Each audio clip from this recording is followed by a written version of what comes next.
You know, if you were an ichthyologist, it sounds like a theology of ick, an ichthyologist, a fish biologist, you could say, you know, with climate change, so many fish are going to have to go north or south or somewhere and find other climes. But if you're the fish, you can't step outside of the water. So we're like the fish, and we can't step outside of our circumstances. And yet, you find yourself swimming in a mind, a culture, a worldview that doesn't fit you anymore. So how do you change the water you swim in? Change the mind you swim in. And as I said this morning, during Zazen, you're born a body. You're not born a who, you're born a what. And you can change that reference point, but you have to see yourself doing it.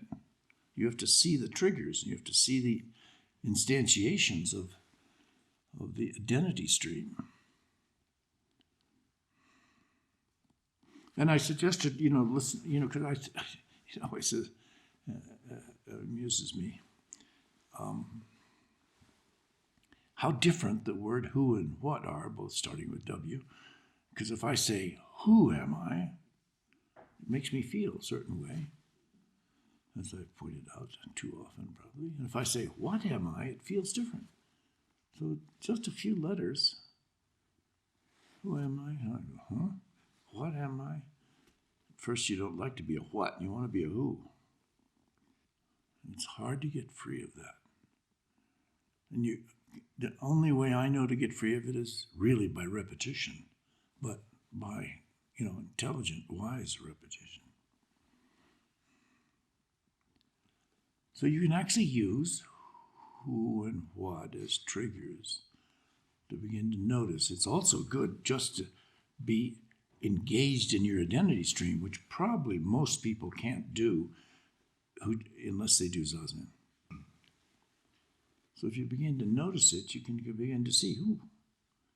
Well, there was a who, and there's another who, and there was a what, or maybe what's going on.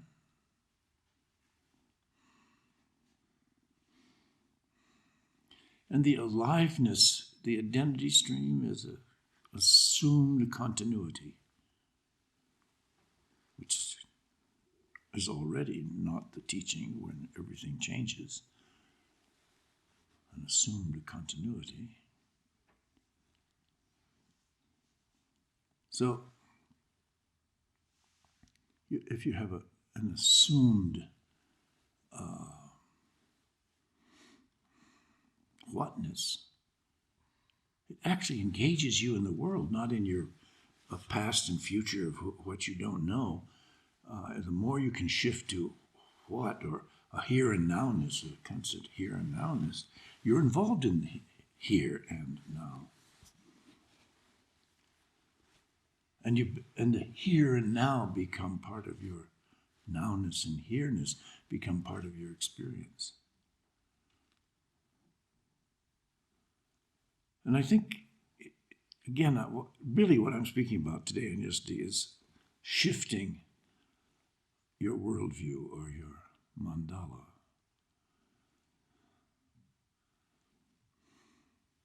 And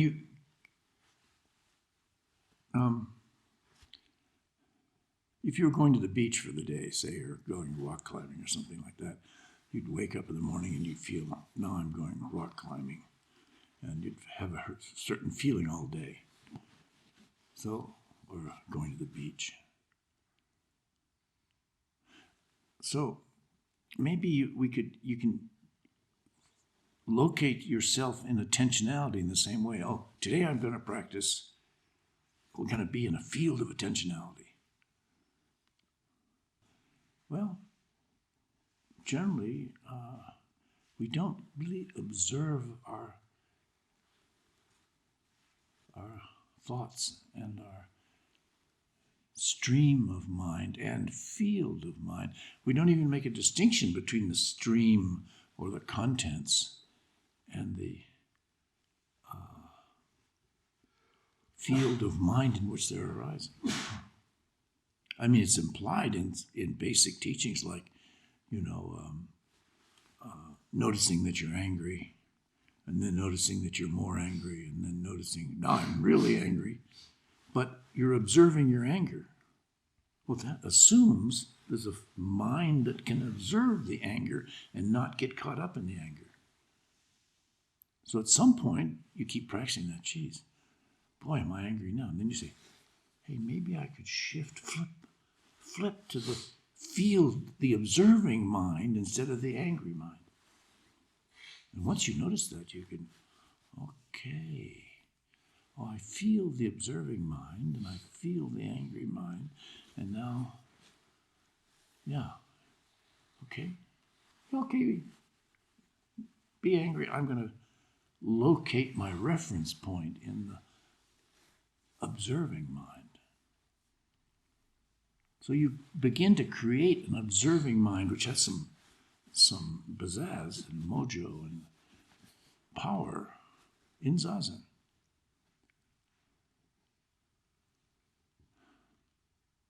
You can finally let go of the observing mind, but creating the observing mind is a yogic skill.